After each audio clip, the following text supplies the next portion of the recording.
Avec notre partenaire Google, comme tous les matins. Bonjour à tous, bonjour François Bayrou. Bonjour.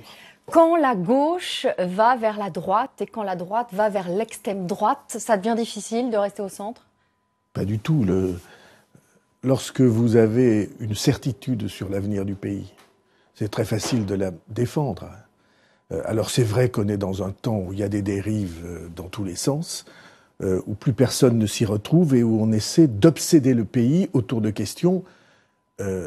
Je ne dis pas qu'elles ne sont pas importantes, mais ce n'est pas les questions de la vie quotidienne des gens.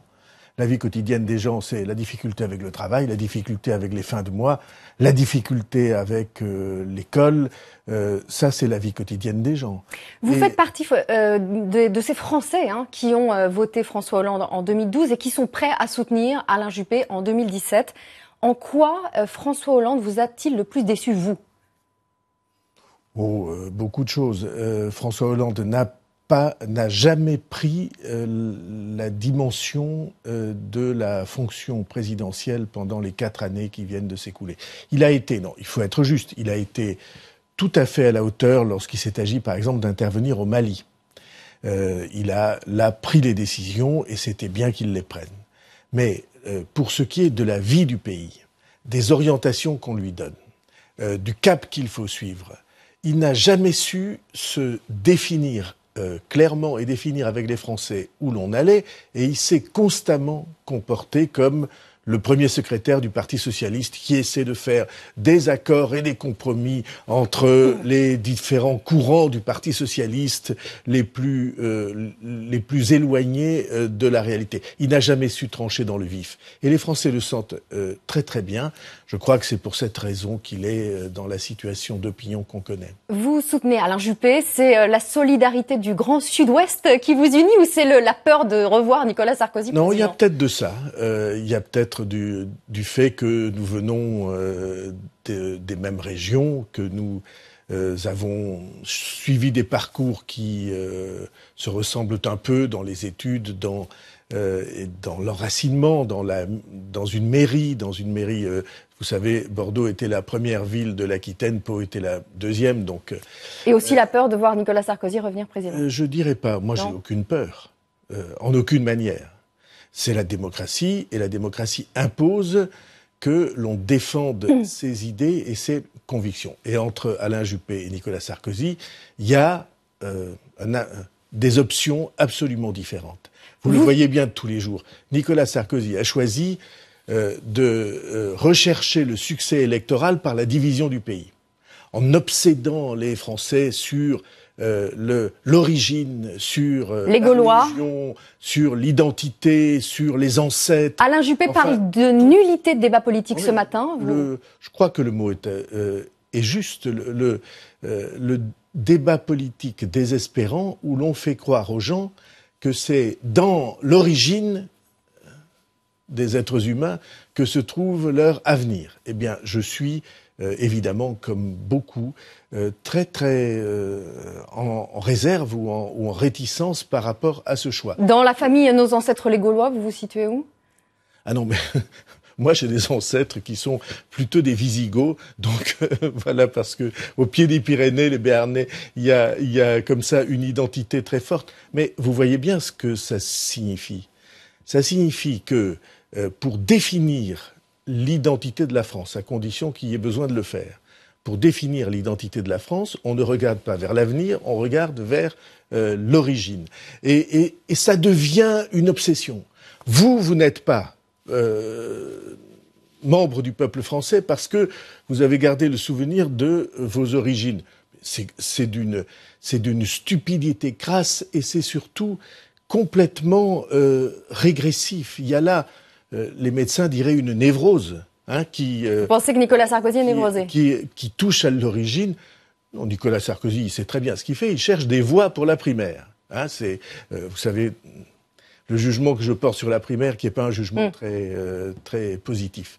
Il cherche des voix pour la primaire. Il a compris une loi électorale que Donald Trump a très bien compris aux États-Unis, qui est que c'est en disant les choses les plus choquantes qu'on fait des voix, parce que ça excite. C'est le Trump français, Nicolas Sarkozy ? Je ne veux pas employer des mots comme ça. Vous venez de parler de Trump, oui, c'est pas moi.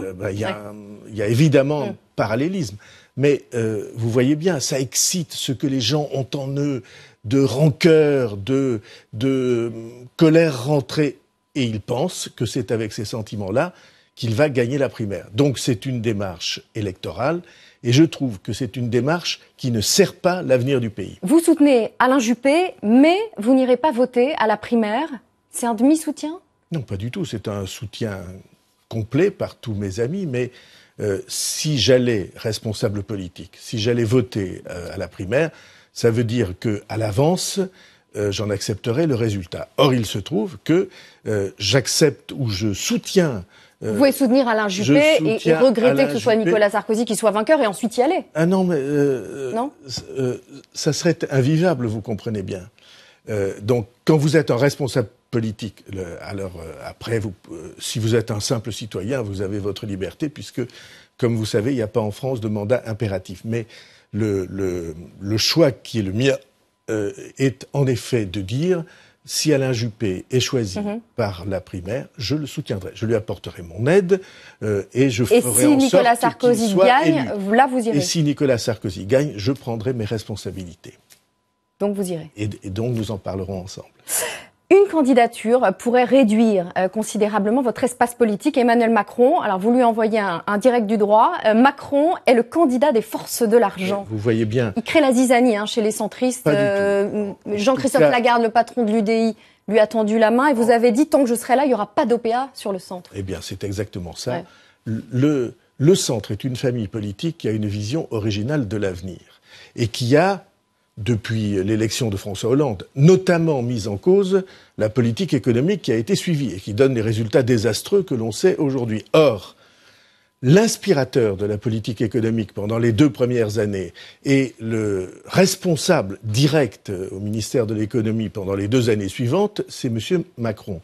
Et donc, vouloir ou accepter l'idée que M. Macron pourrait proposer autre chose que ce qui a été suivi pendant ces 4 années, ce serait faire preuve d'une naïveté excessive. Et d'autre part, quand vous regardez la manière dont tout ça est organisé, vous voyez là un projet de société qui ne correspond pas au nôtre. Je l'ai dit parce qu'il était nécessaire qu'il n'y ait aucune ambiguïté. Beaucoup de Français sont déboussolés. Juppé, Hollande, Sarkozy, Le Pen, ils se disent « c'est ça l'avenir de la France ». C'est ça l'avenir de la France ? Je pense que Alain Juppé propose une attitude politique différente. C'est le seul qui ait pris de la distance à l'égard des appareils de parti. Comme vous le savez, d'ailleurs, les appareils de parti le lui rendent bien, si j'arrive à suivre l'actualité que vous décrivez tous les jours.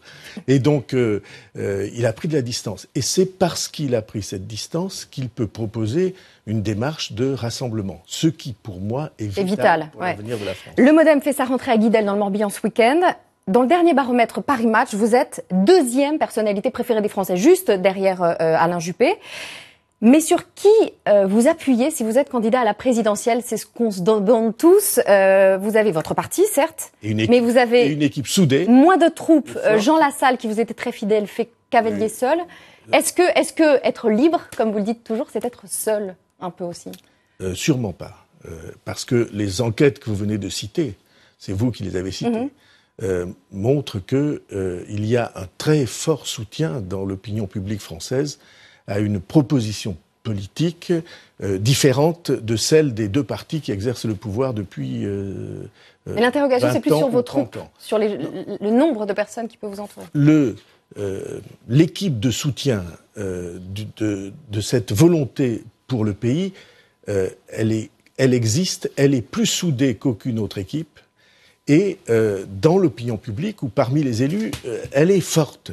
Simplement, depuis si longtemps, le centre a renoncé à exister de manière autonome, indépendante, mais il ne demande qu'à renaître. Il faut comprendre que partout dans le pays, il y a des responsables, il y a des jeunes femmes, des jeunes hommes engagés qui se retrouvent dans cette vision-là.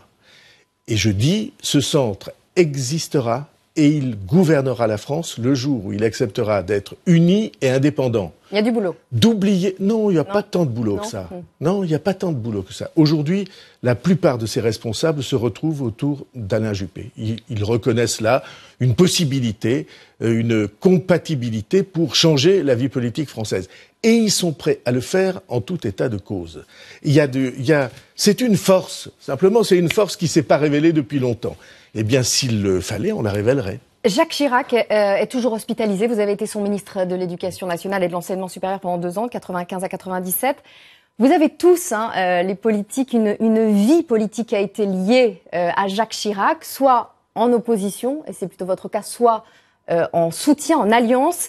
Vous êtes, j'imagine, quand même affecté par ce qui lui arrive. Bon, c'est très émouvant.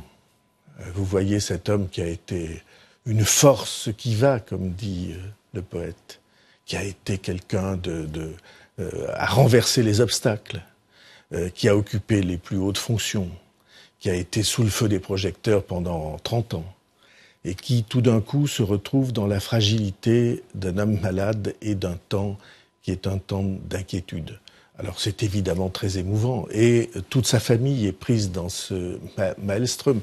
Madame Chirac aujourd'hui, et je pense beaucoup à Claude Chirac qui traverse toutes ces épreuves. Au-delà des divergences, des divergences ancestrales entre la droite et le centre, qu'est-ce que vous saluez en Jacques Chirac? Je salue 2 choses. La première, c'est qu'il a été toujours soucieux de l'unité du pays. Peut-être pas assez, vous savez qu'il a regretté dans un livre de ne pas avoir suivi l'option. En 2002, face à Jean-Marie Le Pen, vous l'aviez soutenu. Et il n'a pas rassemblé. C'est un peu le défi de tous les présidents de la République. Ce sera à nouveau le cas en 2017 si c'est face à Marine Le Pen. Eh ben, c'est le défi qu'il faut relever à tout prix. Ouais. Et donc, il a écrit dans un livre qu'il s'était trompé en ne faisant pas l'union nationale à cet instant. Mais il a constamment été soucieux de l'unité de la société française. Il n'a jamais voulu entrer dans cette manière d'attiser les détestations et les rancœurs. Ça, c'est la première chose. La deuxième chose, je salue ce qu'il a fait au moment de la guerre en Irak. Je suis monté à la tribune contre beaucoup de mes amis pour dire qu'il avait raison de s'opposer à la guerre en Irak. Et je lui ai apporté un soutien sans faille, alors que beaucoup étaient tentés, on va dire les choses comme ça, par un alignement sur les Américains. Et de ce jour-là, en manifestant l'indépendance de la France, il a servi l'intérêt du pays. Tous les matins, François Bayrou, je pose une question récurrente, la question off, mais devant les caméras.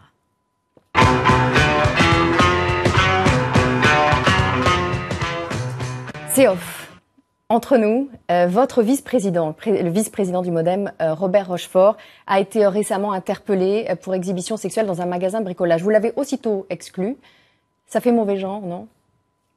Ça prouve qu'on ne connaît jamais bien les êtres humains. Parce que s'il y a vraiment une personne dont j'aurais, donc pas seulement moi, mais dont nul n'aurait imaginé qu'il ait ce type de fragilité et peut-être de maladie, c'est bien lui. Et donc, voilà, on ne connaît pas les êtres humains. Vous n'aviez aucun doute? Non. C'est peu de le dire. Et donc, simplement, j'imagine, en plus, c'est une tragédie personnelle, familiale, toutes ces choses. Et donc, simplement, quand vous êtes un responsable politique, vous devez prendre vos responsabilités. C'est ce que j'ai fait.